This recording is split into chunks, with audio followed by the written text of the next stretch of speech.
Selamat pagi teman-teman, kita berjumpa lagi dalam video pembelajaran online ya. Masih dengan saya Yudhya Antareksa, Master of Science in Human Resource Management. Jadi kali ini kita masih bicara mengenai return on investment pelatihan ya mas ya. Jadi dalam video-video sebelumnya saya bicara mengenai pentingnya melakukan analisa 5 level ini mas ya. Jadi mulai reaction diukur, sudah banyak yang melakukan di hampir 100%. Kalau bisa Anda bergerak ke level learning juga ya, mengukur kognisinya, pengetahuannya.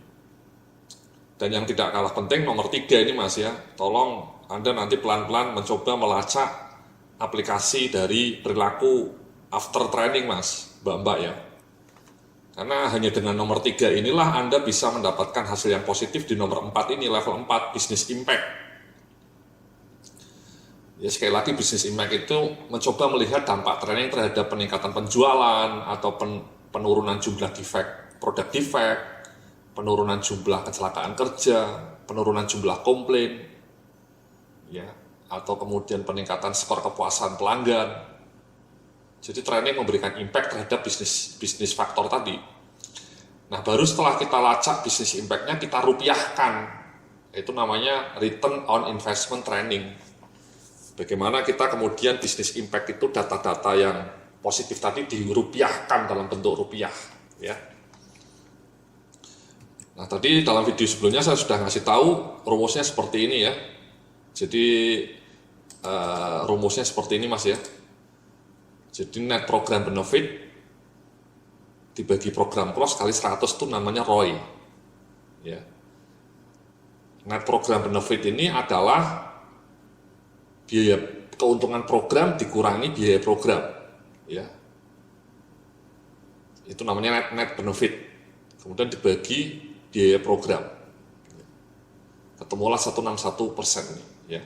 Biayanya $88.000, net program benefitnya 230 dikurangi 88, ya. Sekitar 150, ya. Sekitar ya 140-150 ya, kemudian dibagi 88.000 kali 100 sehingga program ini menguntungkan karena return on investment 161%. ROI itu makin tinggi makin bagus mas, mbak-mbak ya, makin tinggi makin bagus ya.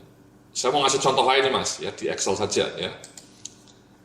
Ya jadi net keuntungan bersih program pelatihan dibagi biaya pelatihan itu namanya ROI mas ya, ROTI ya, return on training investment itu namanya ROTI mas ya, bukan roti unyil ya.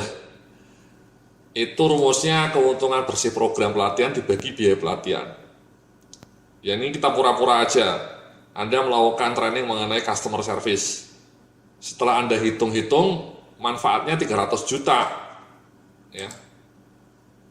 Kemudian biaya pelatihannya mulai dari nyewa vendornya, nyewa hotel, biaya tenaga kerja kamunya, gaji Anda ya sebagai panitia. Mungkin panitianya ada 3 orang, itu dianggap gajinya berapa. Ya, persiapan proyeknya mungkin 2 minggu. Jadi gaji Anda selama 2 minggu dirupiahkan. Ketemulah misalnya angkanya totalnya 50 juta mas, ya mbak-mbak ya. Sehingga keuntungan bersih pelatihan itu, keuntungan pelatihan dikurangi biaya pelatihan 250 juta. Dari mana ini 300? Dikurangi 50 juta, itu namanya net benefit. Keuntungan bersih pelatihannya jadi 250 juta. Nah kemudian kita pindah ke ROI-nya ya, ROI-nya berapa? ROI-nya ingat rumusnya net benefit ya, keuntungan bersih pelatihan dibagi biaya pelatihan. Keuntungan bersihnya 250 juta, biaya pelatihannya 50 juta dikalikan 100 sehingga training customer service Anda itu dapatnya 500%, which is bagus ya, excellent, wonderful.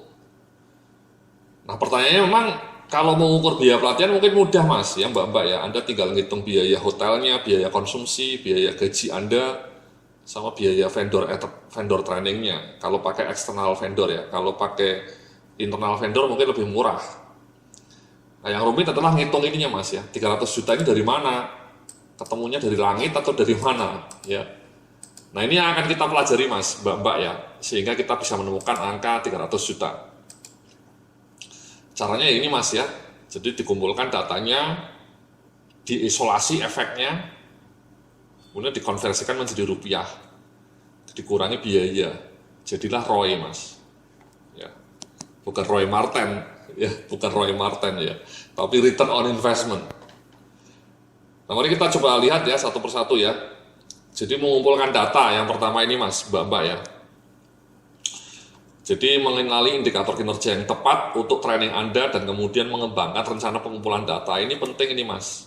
Pengumpulan data ini banyak orang HRD yang tidak punya resource untuk mengumpulkan data after training. Jadi trainingnya sekali lagi hit and run, gun with the wind, lalu bersama angin. Ya. Nah ini contoh indikator kinerja mas ya. Ketika Anda training itu nanti tolong Anda lacak ini data-data ini sesuai dengan trainingnya ya. Misalnya kalau Anda trainingnya mengenai manajemen produksi ya mungkin outputnya unit yang diproduksi ya. Kalau Anda trainingnya selling skills ya Anda melacak unit yang terjual atau jumlah pelanggan baru kalau training Anda adalah selling skills. Kalau training Anda mengenai produktivitas karyawan ya dilacak productivity karyawannya. Kalau Anda bikin training in-house mengenai inventory management ya Anda lacak perputaran inventory-nya. Ya, kalau misalnya Anda bicara mengenai produktivitas juga bisa melacak overtime-nya, ya, waktu penyelesaian project. Ya, kalau ini mungkin production process. Ya, kalau ini maintenance. Kalau Anda bicara mengenai training maintenance management, mungkin cocok data yang ini mas. Ya, waktu perbaikan, maintenance duration, lost time days. Kalau Anda misalnya training mengenai kecelakaan kerja atau safety management, ya, Anda bisa ngitung data lost time days. Nah, biaya ini ya, kalau Anda bicara mengenai training mengenai financial management ya, pengendalian biaya ya, cost management, Anda bisa cerita itu ya. Biaya per unit, biaya per variabel itu bisa Anda lacak. Kalau Anda bicara mengenai training quality management, Anda selayaknya mendata data ini mas, scrap, waste, tingkat kesalahan, pengerjaan ulang, rework, produk cacat, produk gagal, reject. Jadi Anda harus kumpulkan data ini mas, mbak-mbak ya, kalau Anda training mengenai production management. Ya, supaya bisa kelacak. Nah ini mas contohnya ya. Jadi misalnya setelah Anda training 3 bulan, 6 bulan setelah training dilacak, defectnya turun dari 11% menjadi 7,4%. Setelah Anda training mengenai leadership misalnya, atau mengenai katakanlah motivation, employee motivation ya, ketidakhadirannya turun drastis ya, dari 7% menjadi 3,25%. Kenapa? Karyawannya setelah training menjadi lebih bersemangat, lebih termotivasi. Oke? Jadi tidak loyo ya. Tidak loyo mas mbak-mbak ya. Atau ini ya, misalnya turnovernya turun. Kenapa? Karena Anda mungkin ikut kasih training leadership ya, karena karyawan resign itu sebagian kadang-kadang menurut survei sebagian ditentukan oleh kinerja atasannya mas. Kalau atasannya kurang bagus, tidak cakap, itu banyak karyawan yang tidak puas sehingga resign. Jadi faktor atasan itu kunci. Nah berangkat dari situ Anda kasih training mengenai leadership misalnya, dikasih tahu cara-cara mengelola anak buah, memotivasi anak buah, sehingga ketemulah setelah 6 bulan training mengenai leadership, turnover pegawai di kantor Anda turun drastis separuhnya ya, itu kan luar biasa mas. Atau lost time accident ya, setelah Anda training mengenai manajemen keselamatan kerja, lost time accident-nya turun sebesar 65%. So this is it mas, mbak-mbak ya, bapak ibu-ibu yang dimuliakan oleh yang maha pemberi rezeki ya. Anda kalau training itu kalau bisa tidak dilacak datanya ini, before and after training lebih bagus lagi itu. Jadi 11% ini before training, 7% before training, 30% before training, 16%, 3,25, 7,4 itu 6 bulan setelah training. Kelacak itu. Jadi kayak gitu mas ya, mbak-mbak ya. Nah pertanyaannya emang kemudian ini mas, bagaimana mengisolasi dampak trainingnya? Ya ada 4 cara ini, pakai control group, pakai trend line, estimasi peserta, atau estimasi dari atasan peserta. Ya ini yang 1-2 ini caranya lebih valid tapi sulit. Kalau yang ini itu lebih mudah tapi memang pakai estimasi. Apa sih gunanya isolasi ini? Ya ini mas ya, misalnya ini mas, defectnya turun dari 11,74%. Berapa yang gara-gara sumbangan training? Ya, itu namanya isolasi mas. Jangan-jangan ini turun bukan karena training, karena pada saat yang bersamaan dengan training ada program, misalnya katakanlah program TQM, Total Quality Management, ada project konsultasi misalnya. Ya, misalnya. Atau ini turnover tiba-tiba turun separuh karena pada saat setelah training juga ada pemberian bonus gitu ya, atau gajinya dinaikkan. Jangan-jangan itu turnovernya turun bukan karena training, bukan karena training leadership tadi ya, tapi karena karyawannya dapat kenaikan gaji misalnya. Atau nih lost time accident turunnya signifikan 65%. Berapa persen yang disumbang oleh training itu 65% itu? Jangan-jangan karena mungkin pada saat yang bersamaan perusahaan membeli alat-alat keselamatan kerja baru gitu ya. Sehingga kontribusi training terhadap penurunan 65% itu mungkin tidak banyak.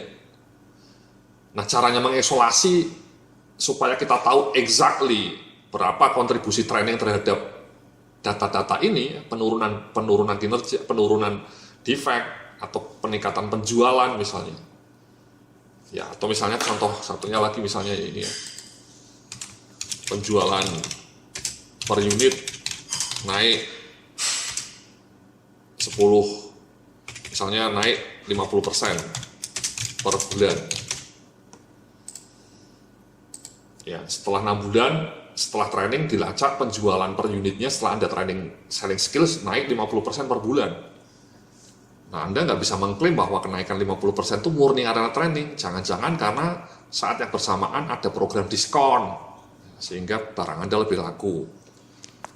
Atau jangan-jangan pada saat yang bersamaan kompetitor Anda bangkrut gitu ya, sehingga pelanggan-pelanggannya membeli produk Anda. Nah, itu namanya mengisolasi efek mas, mengisolasi efek training. Ya. Nah, caranya mengisolasi efek training supaya kita bisa pede, yakin bahwa itu murni gara-gara training, caranya ini mas, pakai control group, cara kedua pakai trend line, cara ketiga dan keempat mirip pakai estimasi. Ya. Nah, nanti kita akan satu persatu bahas mengenai 4 cara mengisolasi efek pelatihan itu mas, ya, dalam video-video berikutnya. Terima kasih, sampai jumpa dalam video berikutnya.